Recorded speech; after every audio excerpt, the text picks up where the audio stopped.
Hello YouTube friends, it's Heidi and thank you for coming back to my channel. If you're new here, welcome. It is that time of month again. It's the 4th month and the second Friday of the month, and we are going to do our monthly block challenge. We have the onset of spring and Easter and all of that's been going on the month of April, and also something else that I have noticed is the return of the birds, and I love when the birds start coming back to the north. And so what we're going to do today is we're going to do the flying goose quilt block, and I'm going to be using these fabrics. These two print fabrics are actually going to be my flying geese, and the white will be the sky. You can see this pink one has little rabbit prints on there, and then we have flowers, which all is indicative of spring and Easter. And so yeah, this is going to be our project today. So stick around, I'll see you on the other side.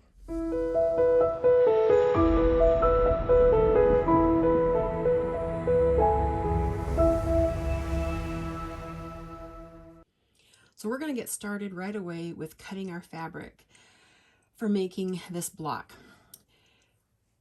My two print fabrics, colored print fabrics, are going to be my flying geese.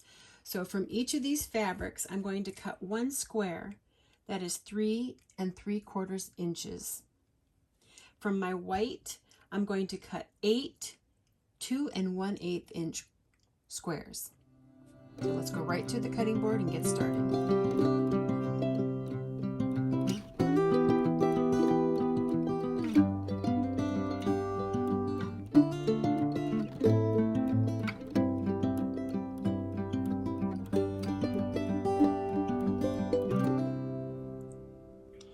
I have my fabric pieces all cut, and what you're going to want to do next, if you do not have a seam guide like I have on my machine here, what you're going to do is you're going to take all your little 2 1/8 inch squares, and on the back side of those squares, and then down the center from corner to corner of your square, you're going to take a pencil, fabric erase, any kind of fabric pen or even a pencil will work just fine. And you're going to draw a line on the back side of your fabric from corner to corner. This is going to be your guide for a 1/4 inch seam allowance when you go to sew these together. So if you don't have something like this, go ahead now and draw your line on all your white or all your small squares. You should have 8 of them. Once you've drawn all your lines, you're then going to align your little squares with one of your larger squares in the corner and lining the corner and the edges up. You're going to do one on opposite corners. You're going to stitch a line 1/4 inch away from the drawn line, and it's going to be done on both sides of that drawn line.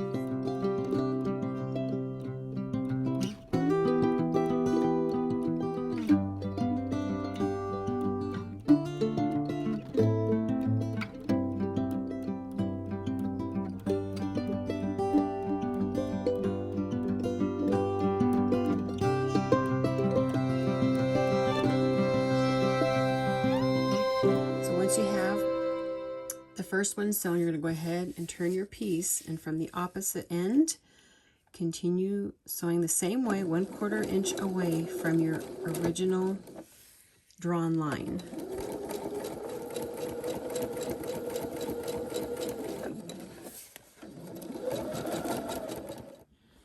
Now that I have both seams sewn, I'm going to take it to the cutting board and cut right down the center, corner to corner between the stitching lines. All right, all my pieces have been cut, and then I pressed them open. Now all we're going to do is we have one more corner on each of these to sew the little square. So just line that up, right sides together again. And the same thing we're going to do, you should have a drawn line, and you will sew a 1/4 inch away from that line on either side.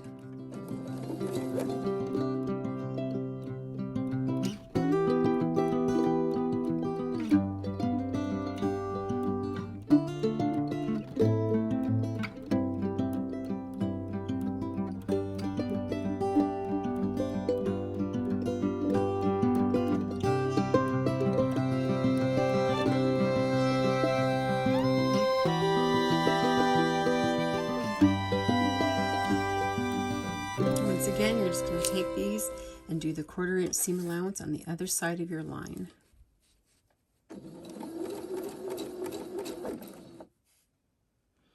I'm going to take these to the cutting board and cut them apart and then press them. The next part is rather fun because you get to kind of play with your individual blocks and arrange them in different ways and see what you like the best. And I like it I like it this way. I like the darker pink in the center. Just gives it that really cool looking, like a pinwheel design in the center. So what I'm going to do is I'm going to divide these into 4 groups here. And so what I'm going to be doing is I'm actually going to be sewing the pink flying goose to the base of the blueprint. Now when I'm doing this, I always want my point to be on the top side while I'm sewing. Because here is the trick. You do not want to lose that beautiful point. I sew over this intersection of where this point comes in. I'm going to make sure like I am 1 needle width or a stitch width away on this side of this point so that that point shows up beautifully on the other side when I press this open. So I'm going to go ahead and do my 1/4 inch seam allowance.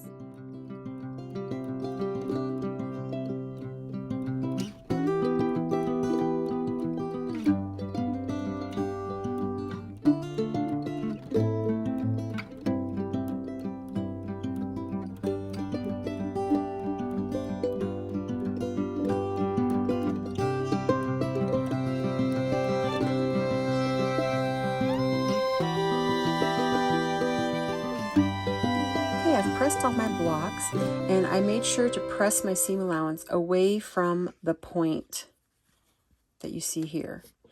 So now it's time to arrange these again so that you know exactly which way you are wanting to sew these together, no confusion.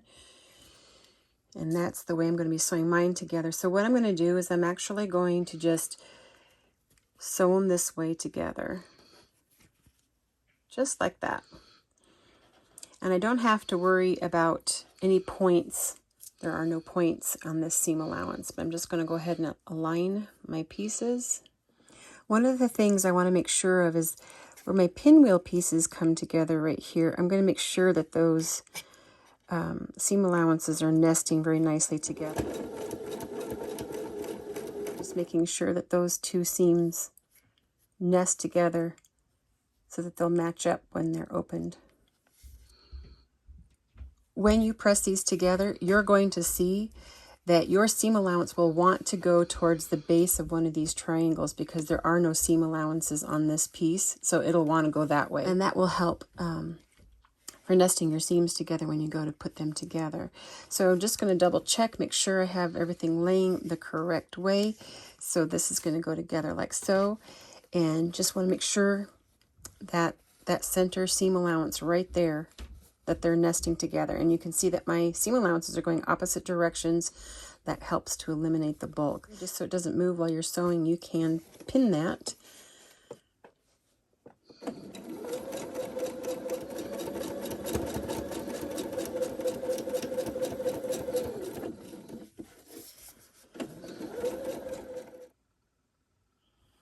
There is the block completed. I think it's so adorable. Looks very springy. Definitely looks like Easter to me. So one of the things I did when I pressed this final seam is that they kind of war with one another. One wants to push this way and the other one wants to push that way, but I just pressed them open and give it a good steam and it'll lay pretty flat. So now the next part is just, let's quilt this thing. So I'm going to go ahead and put some cotton batting, and if you want to do a backing, go ahead and do a backing. I think I'll go ahead and do that. And let's go ahead and make our quilt sandwich. I do have my quilt sandwich put together. Got some cotton fabric on the back side as well as the cotton batting. Make sure that you have your needle punch side up. I'm just going to do simple machine, quilting with this. Increased my stitch length to a 3.0, and you can stitch in the ditch. I'm going to go about 1/8 of an inch away and just go ahead and I'm going to follow the lines of the quilt piece.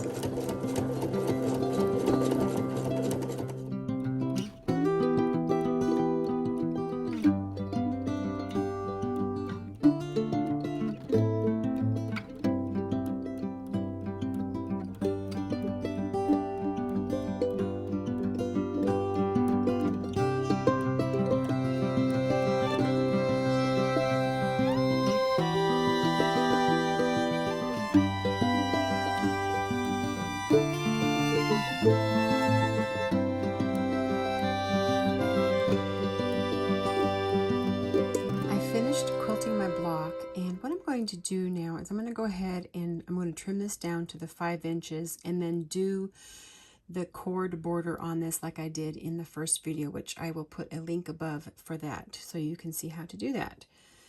And that will be the completion of this month's block. I hope this finds you all happy and healthy, and until next time, have a great one.